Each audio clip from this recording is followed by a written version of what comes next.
Soofumaa Miidiyaa. Nageenyi keenya kabajaa fi jaalalaa bakka jirtanitti sinagoo kabajamtoota hordoftoota miidiyaa Soofumar har'a qophii addaatiin as istiidiyoo keenyatti argameetiin jira. Keessummoota sirna guddaa qaban warra seenaa guddaa maatii qabsaa'otaa Koloneel Aliyyi Cirriiti, Ahmed Aliyyi Cirrii fi akkasumas immoo Ahmed Muhammad Aliyyi Cirriiti keessummoota keenya warra madda walaabu warra baalee anaa dhufana siniin jenna. Galatooma. Egaa isin tibba kana sirna guddaa qabdu imala qabsoo fi seenaa Koloneel Aliyyi Cirrii barreessitanii egaa as magaalaa Finfinnee kanatti egaa deddeebuu jalqabdanii turtaniirtanii akkamitti milkooftaniirtu? Dhugaadha milkoofna jirra imala dheeraa keessa baanee gartee yeroo dheeraa keessa baanee bu'aa hedduu keessa baanee magaalaa Finfinnee kana geenye jirra. Rabbi galan hagawuti galan Oromoo hagawuti milkoofna jirra baay'ee milkoofne milkaa'uun raawu kan ka'eenu amma sadarkaa eebbarra geenye jirra jechuudha. Kanaaf milkoofa jenna. Amal watti dabalu qaba. Amal xiqqaa fi amal guddaa itti qabna. Sirrii ulfaadha. Wanni itti dabalu baay'ee illee hin jirtu. Garuu haga sawwaatti dabaluun dirqama ta'a. Kitaabni kun bu'aa baay'ee hedduu qaba. Jalqaba isaatirraa itti yaadurraa ka'ee baay'ee ulfaata jalqaba itti yaaduun isaatiyyuu eegatti yaadni ammoo eegatti seenni gara kitaabatti akka jijjiiramuyyuuf bu'aa bahii guddaa gaafata.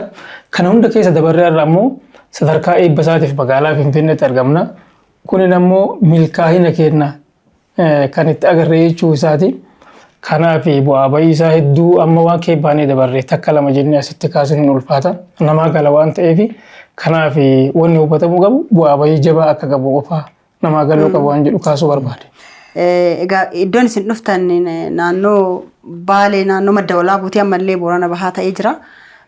Achirraa kaatanii kitaaba kana barreessuuf yaaduun seenaawwan abbaa keessanii walitti qabuun waan beektanii fi kan biraa gaggaafataniillee akkasumas immoo seenaa qabsaa'ota baay'eetu sirra jira kitaaba kanarraa hanga tokko laaluuf yaalee jira. Maal fakkaata ture Ahmed xiqqaarraa qaba? Ulfaadha. Kitaabni kun qolli isaa imala qabsoo fi seenaa Koloneel Aliyyi Cirrii jedha. Kana jechuun seenaa isaanii qofa hin qabatu. Seenaa gootota hedduu, gootota Baalee, gootota Shawaa dabalatee, gootota Oromoo kallattii garaagararraa Harargee dabalatee, Gujii dabalatee, Boorana dabalatee gootota kallattii garaagaraatiin qabsoo keessatti hirmaatan asirratti hammatee jira. Kanaaf kitaabni kun kana fakkaata qabiyyeen isaallee hedduudha. Kitaabni kun boqonnaa 5 qaba. Boqonnaa 5 kana keessatti ammoo qabiyyeewwan hedduu of keessaa qaba. Kanaaf bifa kanaan qophaa'ee jechuu barbaanne kitaabni kun yeroo qophaa'u. Egaa Guraandhala 8 bara 2018 giddugala aadaa Oromoo Finfinneetti jechuudha. Sa'a 7 kaasee sirna addaatiin ni gaggeeffama ni eebbifama kitaabni kun ifatti uummata biras ni gaha jedhameeti eegamaatu jira. Waan abbaa keessaniin sin yaadachiisaa as dhiyeenya kana siif akaakayyuu ta'a siniif immoo abbaa ta'a.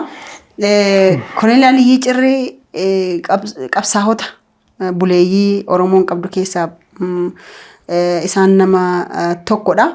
Garuu keessattuu waa'ee qabsaa'ota naannoo Baalee fi komandoo kana baay'inaan hin haasa'amu malee barreeffamaan wanti darbe hin jiru. Ammoo akka carraa ta'anii isaan namoonni jajjaboon biyya kanatti beekaman artiist Haacaaluu Hundeessaa dabalatee rabbi isaaf araaramuuti. Yeroo dhukkubsatus gaafatee gaafa awwaalchaas namoonni baay'een irratti argamanii jiran. Sana keessatti namoonni lubbuun darbanillee gaafa awwaalchaa turanii.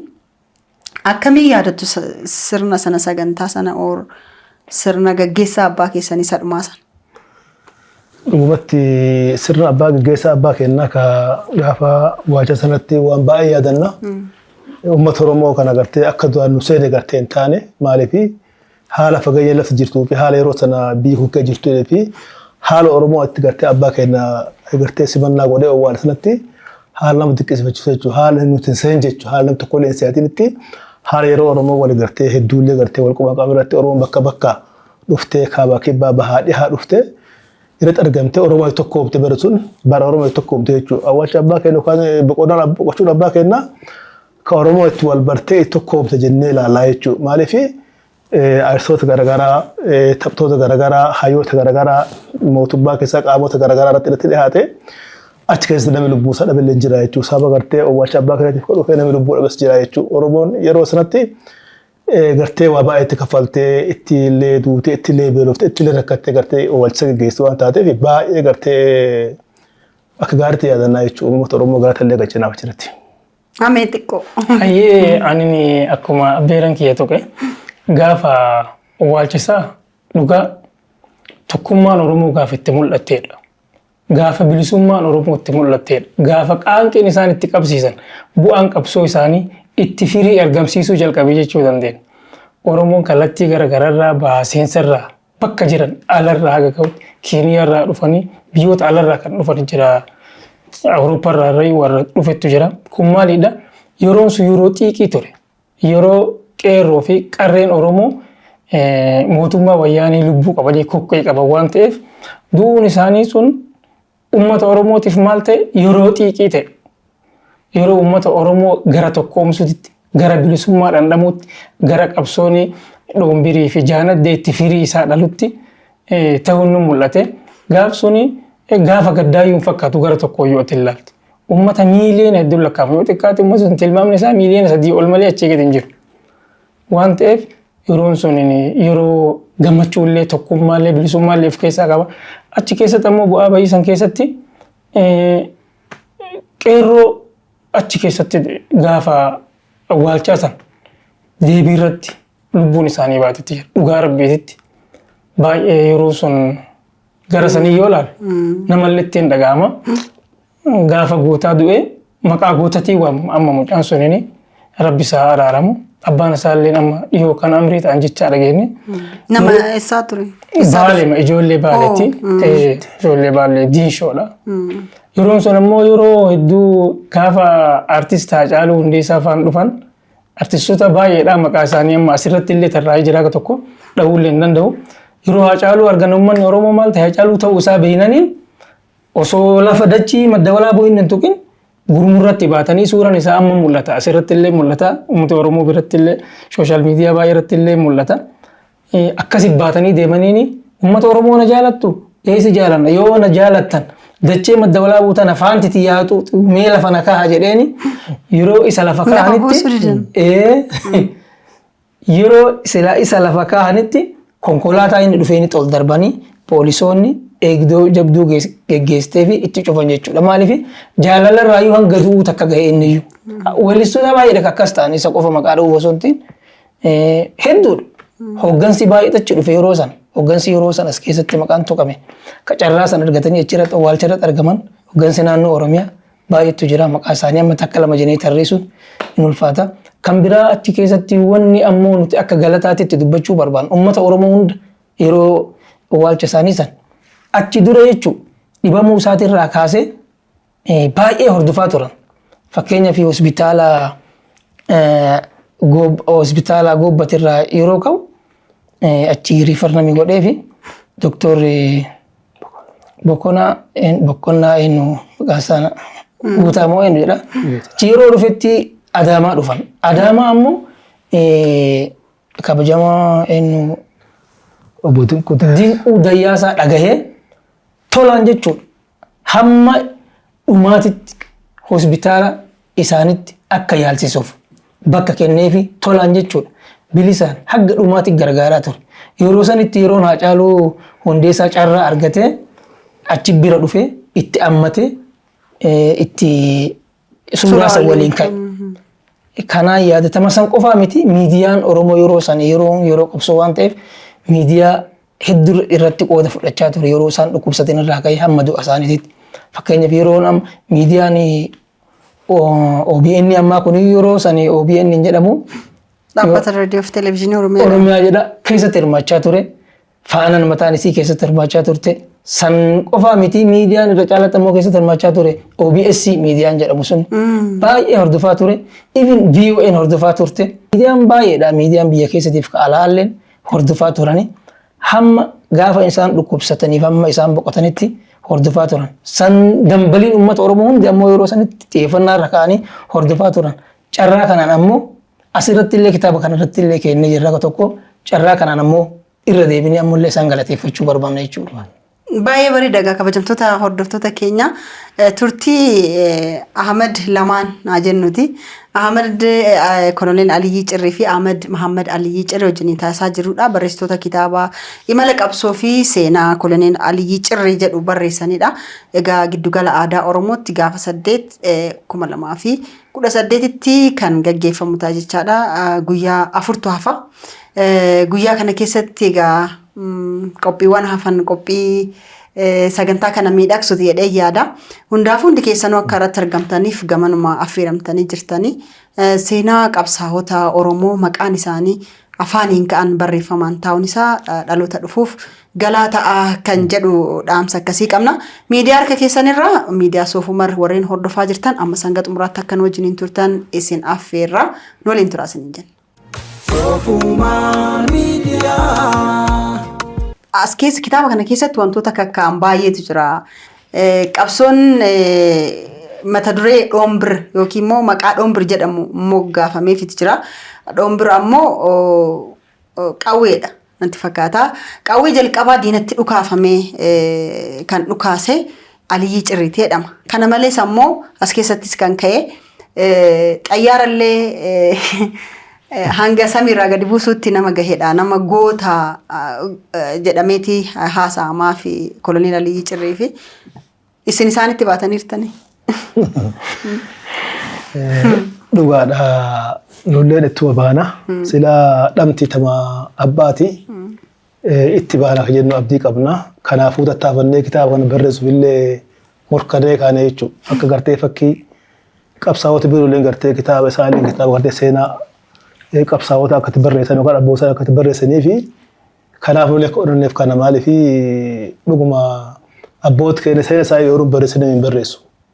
Kanaaf itti onnannee kaane akkasuma dhaamsallee kan dabarsuu fi obbolee keenya biroollee akka ijoollee ilmaan jeneraal Oguutuu, ilmaan jeneraal Hussein Bunee, ilmaan jeneraal Tulaa Duubee, ilmaan jeneraal Adam Jiloo hundi isaanii akkasumas qabsaa'ota biroo akkasumatti seenaa kitaaba kanaan amma jalqabnee waan jiru isinillee gartee dura ilaaltanii akka itti fuftan achilee dhaamsa dabarsaa fi kan biroo dhuguma abbaan keenya qawwee Dhoombiriin xiyyaara buusuun kama nama dhagayeessanii Dhoombirillee qawwee jabaa akkasii maqaa sallee saniif argate kanaaf kanuma gaaruuti yoo rabbi jedhee abbaa keenya goobaale garuu ni tattaafanna.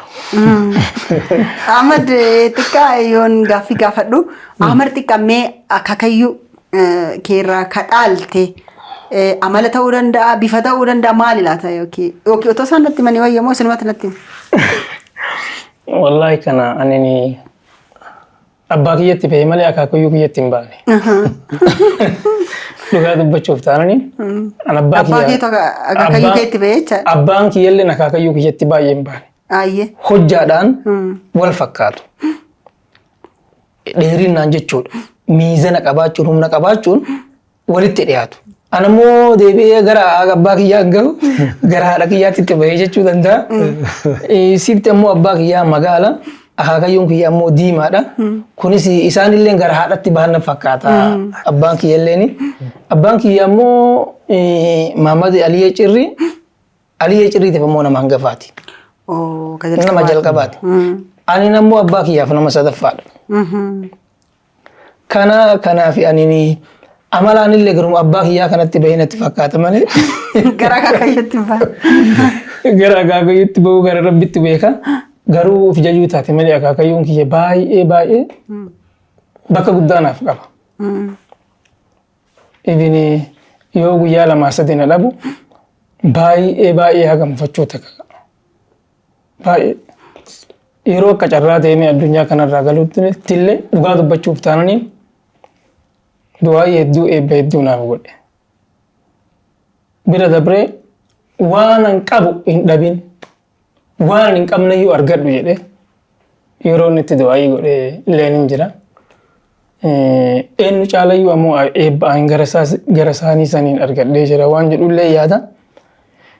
Kanaaf gara amalaa ammoo ani caalaa if tilmaamurra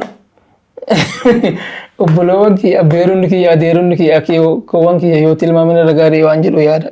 Koloneel Aliyyi Cirrii warra meeqa qabu egaa haga halaala ta'e hin jira amantii keessatti illee hin jira. Maatii hangam horataniiran jechumaaf. Dhugaadha. Kudhanii cirrii maatii warra jaharraa maatii 42 horatan. Maaliif jahaansu yeroo takkaa miti. Kan gadhiisatti ta'a malee akka amantii kennitti illee afuruma amantii kun hayyamu. Halaala gatee afuruma. Garuu haadha manaa haadha warraa jaharraa ilmaan 42. Dubartii 17 fi dhiira 25 horatee jechuudha abbaan keenya agas horate. Galata Rabbi. Amma isaanoo amma fakkeenyaaf akaakayyuun hin jiranii kan biraammoo kan ijoolleen keessanii hin jiranii walumaa galatti magaalaa tokko hin ta'u naannoon keessanii. Sanyiin Alii Cirriitiyyuu biyya tokko ta'uu hin danda'a yoo jennee hin dandeenya. Maaliif yoo xiqqaate dubartii 17 ol dhaban isaaniyyuu kadhalanii dubartiin 17 suniin ammoo nama 70 ol dhalte isiiniyyuu. Abbaan kiyyayyuu warra lama qaba. Warra lamaan sanirraayyuu nama 20 ol qaba. Hundi isaaniitu ammoo akkasumaan irra caalanii fuudhan. Isinoo sinillee maanoo gaafannetinillee. Asumaan ammoo anillee ni deebi'eetuma akkasuma horu jira. Isaanillee akkasitu ani warra lamaan qabu. Warra tokko qaba. Beekumaaf. Wanti dabaltan jiraas? Waan dabaloo jiraatte dhuguma gara hortee kanaatiin baay'ee hortee keenya baay'ee bal'aadha. Qubaan wal qabdanii baay'ina maatii kana sammuu. Ana gammaa kan ijoollee ta'an argee illee ni jirti. Kan hin argin? Ni jirti. Anillee carraa ta'e biigaa illee hin jiraanne. Haga amma ijoollee keenya kan nurraa nu argin haga ammaa jirti. Gara harargeenaatti illee ni himani. Kanaaf duuba maatiin 42 sun gara amma nama 1,000 jiranii kaloofte jennee tilmaaman jirra. Maaliif an akka nama tokkotti amma anayyuu gara nama 20 jira jechuudha. Isinoo. Akkasiin kanaaf warra lama irraa fakkeenyaaf amma anaa ol amma maatiin mucaa ilma kiyya kanaa maatiin isaanii nama 50 olii jechuudha. Akkasittuu 50 olii. Bifa kanaa yoo ta'e gara nama 1,000 inni sun akka ga'u jira. Garuu haala biyyaalee nu dhokse fageenya gartee nuti gadi golarraa gadi jirullee fi haali naannoo isaallee xiqqoo nu ukkaamse nu dhokse. Kanaaf maatiin keenya soo hordofamee qoratamee gartee maatii bal'aa gartee biyya guutuu biyya haga tokko gartee ta'u jenneetiin yaannaa jechuun garuu dhokannee jirra akkuma Oromoon ol baaftu illee asumaan dhaaf dabarsenaaf. Kanneen immoo miidiyaa kana hordofaa jiran tarii maatii koloneel Aliyyi Cirriiti jedhan isinillee akka yaafataniif sagantaa kanarratti illee akka hirmaataniif isaan isaaf feerraa goonaaf isaan otoo dhufanii bara bakki sun galmi giddugalaa waan ga'uuf fakkaatu maatiin sun hundi otoo dhufe. Garuu fageenya irratti waan jiraniif hundaafuu garuu eebba kana magaalota kan biraa irratti illee akka yaadaa jirtan qubaniin qaba. Biyya alaas deemtanii uummata Oromoo biyya alaa jirus akka dhaqqabuuf jirtan odeeffadheetiin hin jira. Mee kanarratti karoora akkamiitu jira ammee xiqqaa? Hayyee waan gaariidha. Amma jala bultii eebba kitaaba kanaa amma bultii muraasa fi bultii 4 takka yoo guddatte.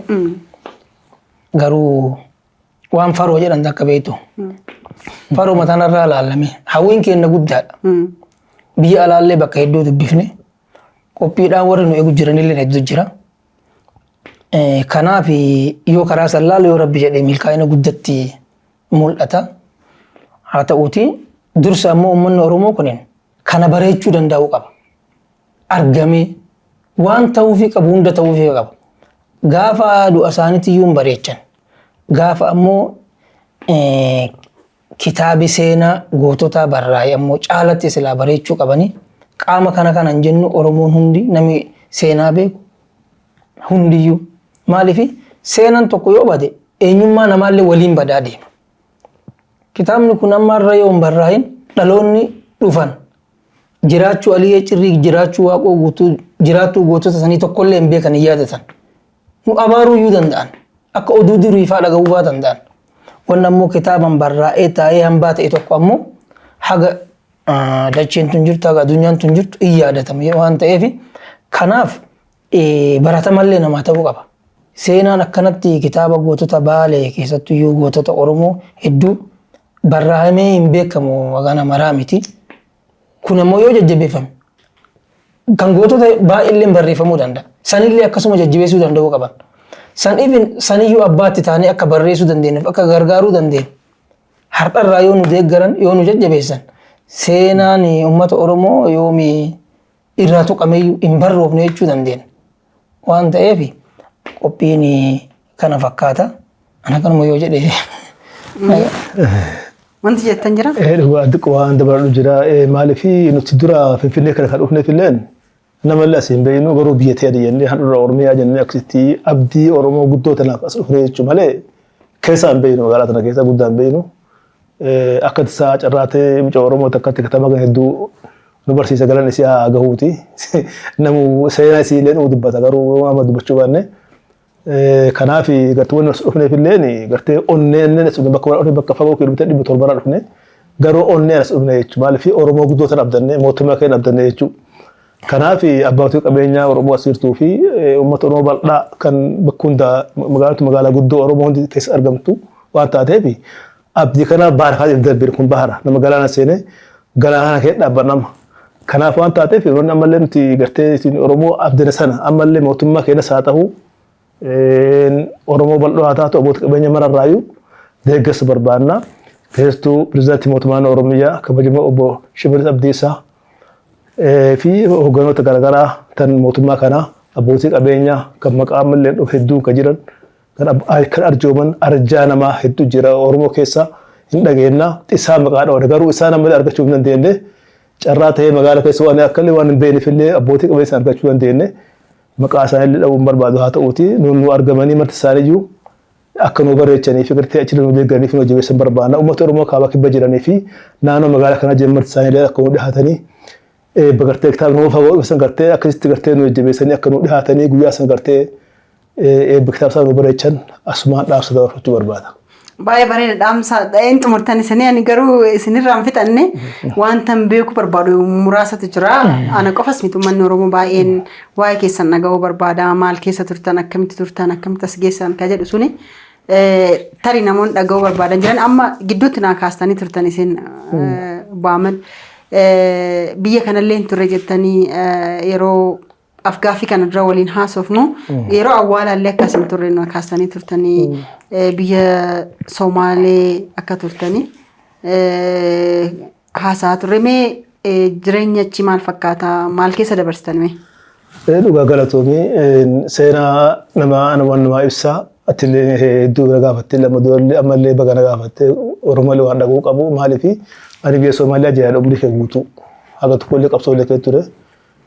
Qabsoo bagartee abbaa keenya nu kennanii ulee abbaa keenya kennanii sanalleen qabadde haga tokko ture san boodan gartee biyya Somaaliyaa jiraachuu ture maatii dhaqee turanne achi sammuu dhiibbaan dura ragaa ture dhiibbaan gartee hagana jedhamne gartee akkatti lammii kanatti hin dandeenye ragaa jiru ture jira fakkeenyaaf gartee qabeenya kan maa horatte eessa argatte mootummaa Itoophiyaa sii kennaa ati sakuuritii Itoophiyaati warra dabree nu dhahu warra gartee bifa sanaan gartee rooroo ragaa jirtu jechuun biisan keessatti illee sababa sanaan gartee maatii keenya adda bahee yeroo hedduu biisan keessa gartee baqachaa gartee naannaa bahee asitti illee gartee yeroo hedduu illee dhufellee asitti illee ammallee gartee haala yeroo ta'e ammallee deebi'ee jira.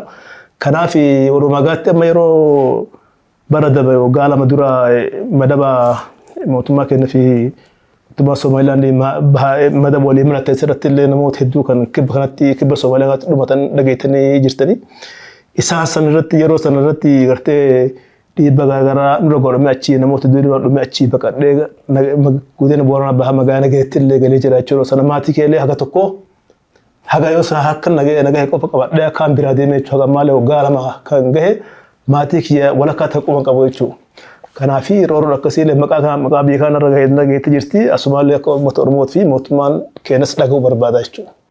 Soofumaan miidiyaa.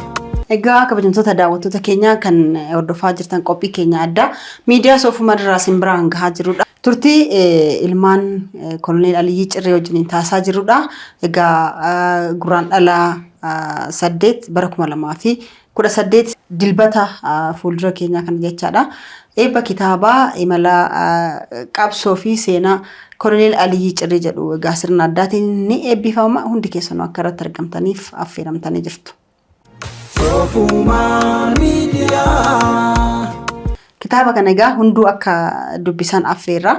As keessatti wantoota baay'eetu ka'ee sana keessa garuu Aliyyii Cirreetu beekaa karaa dhombiriin dhukaatu jedha Haacaaluu Hundeessaa. Aliyyi cirriitu beeka karaa dhoombirii dhukaate. Kana deddeebisee waan maaliif goota tokko karaa adda addaatiin faarfama. Tokko maqaan isaa karaa muuziqaatiin seenaan isaa dhahamee ni leellifama. Sana keessatti ittiin illee ni geerarama. Sana keessa baay'ee jaalatanatti fakkaata. Koloneel Aliyyi Cirrii Haacaaluu Hundeessaa. Jarrellachuu bakka dhugaa jiru amma rabbi isaaniif haa araaramuuti. Mee walaloon sirba kanaas keessatti irree tarraa'eeti jira. Maal jechuu barbaade isinitti fakkaata? Artistiin keenya beekamaa fi gooti sun carraa qabanii osoo lubbuun jiranillee arganii jiranii achi durallee seenaadhaan beekan. Gaafa du'aa isaanillee irratti hirmaatan. Kanaaf waan keessa isaa jiru waan gootota qabsoo Baalee fi gootota Oromoo hedduun raawwatan. Artistiin Haacaaluu Hundeessaa fi artistoonni biraalleen hedduu itti weellisaa turan, itti yaadachaa turan. Keessaa kun ammoo kan amma Haacaaluun bada makkootii yoo jedhu kun ammoo uummata Oromoo hunda qalbii isaanii keessa jira. Aliyyi Cirriitu beeka karaa dhombiriin dhukaasee yookaan dhukaate ka jedhu sana.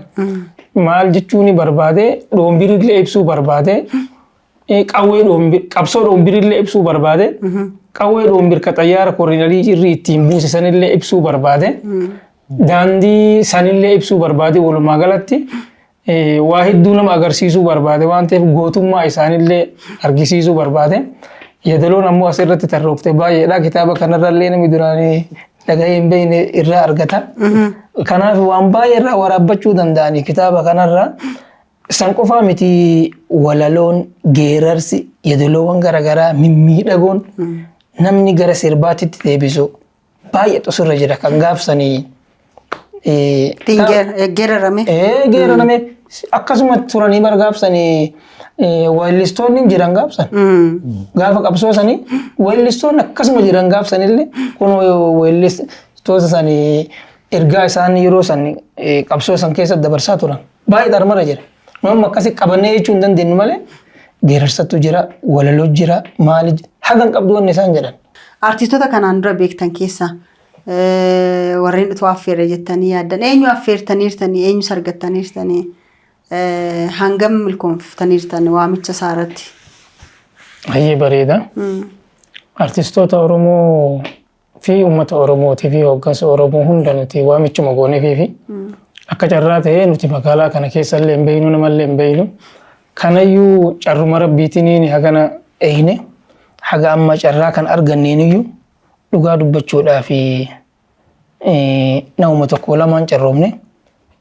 San keessatti ammoo artistoota asirratti silaa nuti affeeruu barbaannu baay'eetu jira. Mana isaanii hin beeknu, nama hunda bilbila qabachuu hin danda'u. Ammumarraayyuu namni sun ana jedhanii ufumaa isaaniiti affeerree jirra. Mana isaanii hin beeknu, bilbila isaanii hin beeknu. Ammoo waamicha goonii fi jirra waan ta'eef waamicha kanarratti akka nu argaman ammallee irra daa'ee isaaniif taafisana waan jedhu tuquu barbaanne. Kana madditti ammoo namoota tokko akka galataatitti akka tuquu barbaannu illee ni jira. Dhugaa dubbachuuf ta'anii bu'aa bayii kana keessatti nama yeroo jalqabaatiif nuti dhaabbata isaa akkana ol seennee hin beeknu oluma seennee waan akkanaatiif deemnu nu jennaan osoo nuti gadi hin taa'in arginee dhageenyee hin beeknu nama san. Nama Sheek Toofiq jedhaniin kan dhaabbata dhuunfaa hoogganu Tiikoo jedhan fakkaata.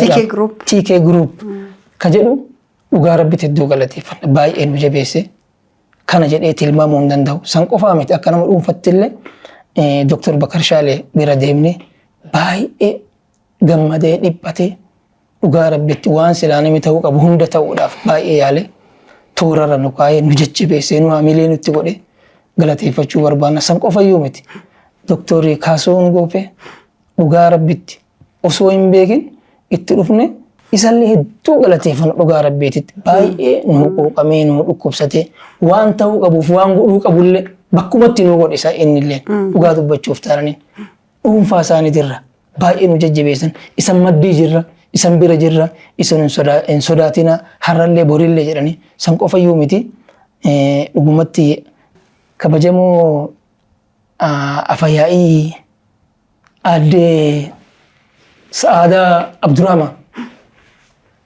afayyaa'ii kenne jechuudha. Afayyaa'ii caffee Oromiyaa mootummaa caffee mootummaa naannoo Oromiyaa illee hooggansa sii waliin baay'ee galateeffanna. baay'ee nu dhiphatanii nu qooqamanii nu simatanii waan godhuu qabnuun goonaa isan maddii jirra jedhanii carraan garuu yeroo tokko lama caalaa walitti nu deebifne isaanillee hojiin biizii isaan godhe baay'ee nu jijjiirra hedduudha. Ammallee nama asirratti tuquu nu barbaannu keessaa tokko obbo Amiin Jundi fa hedduudha.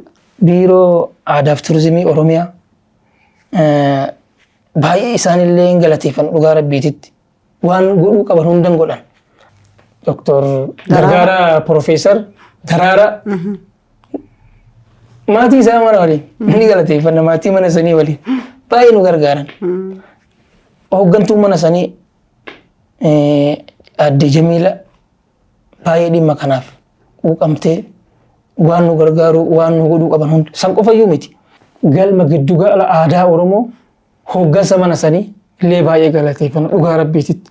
Hooggansi mana sanii akkuma nu dhaga'een ishee baga dhuftanii galmi keessanii isanillee kenna kitaabni illee kenna galma filadhaa guyyaa barbaadan filadhaa nuun jedhanii nu dhiheessanii maqaa kennaaf maqaa uummata Oromootiin maqaa maatii kanaatillee isaanillee galateeffachuu barbaanna. Hedduudha namoonni nu jalatti hafanii lakkaa'uu hin dandeenyu. Kanaaf namoota maqaa dhoofniif kan dhahin kanallee hunda isaaniitu dachaan isaan galateeffachuu barbaanna. Kanti dabaltan jira? Allee waan dabalu dhuguma akkuma gartee ilmi kiyya kaas kanatti hedduu gartee Oromoo galateeffanna mara isaaniitu haala gartee naannoo kana biyya kana beene firraa hanqeetillee maamaatti dhaquu hin dandeenye abbootii qabeenya fa'aa hedduu kanu yaadan gartee amma yaada garaa kan bira jiru jira. Isaallee ni affeerra mallee kaanii mootummaa kennallee pirezidaantii keellee ni affeerra akkasuma duuba namoota gaata galchuu barbaadnu fi akkuma haga jedhamerraa kan hafe dhuguma obboleessi keenya tokko jira Abduqaadir Abdullaahi Xaahir nama jedhamu magaalaa Adamaa qubatu baay'ee kan gartee nu jajjabeessaa ture. Akkasuma bulchaa godina Baalee obbo Abdul Hakiim nama jajjabeessee yeroo duraatti achirraa akkuma giddugala kan dhahin nu godhillee baay'ee galateeffanna ammallee akkasuma yaamicha isaanii fi koree godina Salaamaraa ammas affeerree jirra akka nu dhiyaatanillee maaliif nuti gartee isaan qabna akka nu dhiyaatanillee asumaan affeerraa kabiroo obboleessi keenyaa Xaahir Muusaa Gadaa nama jedhamu kan Bulee Horaa jiraatu fi obboleen kee tokko Abdurazaaq Muusaa Gadaa akkasuma Abdirashiid Mahamad Jiloo akkasuma obboleessi keenyaa kan UK jiraatu Abdirashiid Mahamad Jiloo illee asiin galateeffannaa baay'ee gartee kitaaba kan maxxansu irratti warra gartee hambeera godhan isaan illee baay'ee galateeffannaa ija nama ijjinuuta jedhamallee Finfinnee guddoo keessatti namni maaliif obboleetteena aadde Masrat Dhaabaa irraanfachuu dandeenyu himuullee dhiifnu jechuudha maaliif magaalaa kanatti beektan yeroo baaraana keessa seenetti namni fuudhee koottaa lafan beektanii jetteetiin maqaa Koriyaalii cirrii kana laaltee rifattee qabsaawaa kanaaf namni deemu osoo ilmi isaallee ta'uu baane hatta namni qabsaawaa kanaaf deemu akkamitti rakkateetti fuutee mattee nu galtee haga amma jiru kana gartee jiruu gargaraa nu gootee konkolaataa nu deemtee katamaa magaalaa nu barsiiftee qophii kanaafillee sagantaa kana kan gartee itti dhiphattee gartee osoo dantaa tokko keessaa qabdi dantaa goota Oromootiif jecha nu dhiphattillee asumaan galateeffannaa jechuu barbaadeeti maal galatti ammoo galata addaati jechuudha.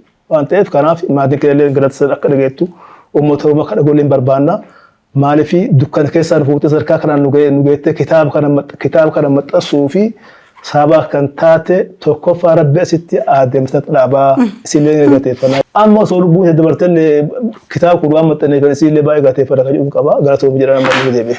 Baay'ee galatoomaa isinis baga milkooftan isiniin jechuun barbaada.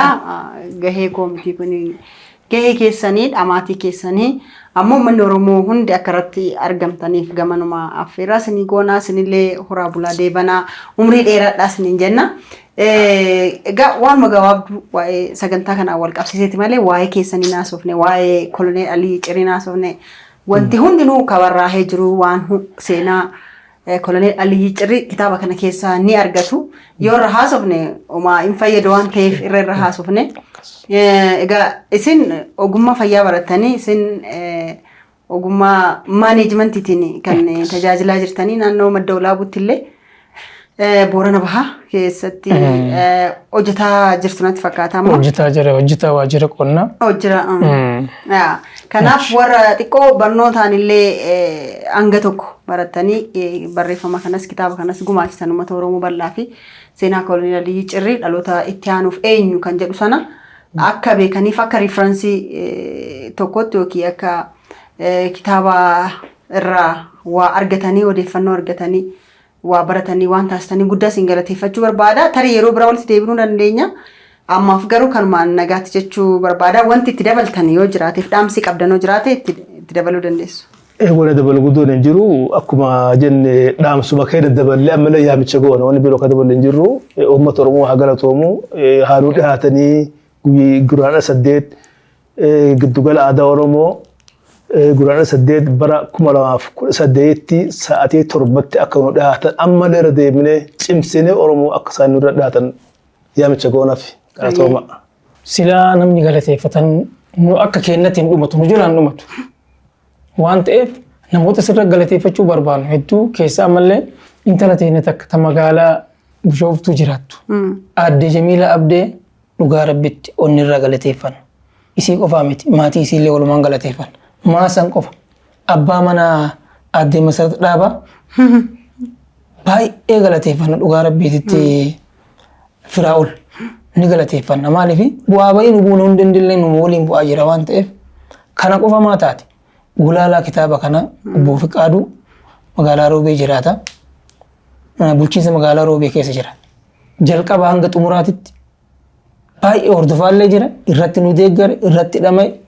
Nama hedduudha kitaaba kana irratti namni nu gargaara. Meelbaa piriintingiin galateeffanna. Kana qofaa miti. Mucaa Roobee tokko ammallee mana maxxansa Miiltoo ka jedhamu Iliyaas jedhaniini baay'ee nu gargaaruuf dhama'e ni galateeffanna. Coba nama asirraa qabu hedduudha. Maqaa dhoofnee hin dhaqqabnu dhugaa rabbiititti. Kana hunda isaaniitiyyuu ni galateeffanna. Warra nurraa hafe illee galateeffannee jira. Maaliif maqaan namaa kumaatama waan ta'eef ammallee akka nu galateeffatan barbaannaan nullee ni galateeffanna jechuu barbaade. Hayyee kabajamtoota daawwattoota keenya egaa qophii keenya addaa keessummoota istiidiyoo keenyatti affeerannee isaa wajjiniin turtii taasisne egaa xumuruuf jenna. Egaa horaa dagaagaa bal'adhaa milkaahaa waan yaadaniin gaasniin jennaani yeroo dhiyootti immoo magaalaa Roobeettis eebbini taasifama. Yoo Rabbi jedhee akkasumas akka karoora keessanii beekutti jechaadha. Shaashamanneettis akkasumas Dubaay, Kwaatar, Saawud Arabiyaa fi biyyoottan kan biraas imaluuf qophii hunda xumuratanii jirani. Kana bakka deemtan hundatti akka milkooftan bakka dhaqan hundatti akka simattan kabajaan isin gaafannaa maqaa uummata Oromoo bal'aa fi maqaa qabsoo Oromootiin jechaadha. Egaa turtii wajjiniin goone kana fakkaataa Rabbi sinaa milkeessu ulfaadha waraabaa. Ulfaadha baay'ee galatooma. Ulfaadha.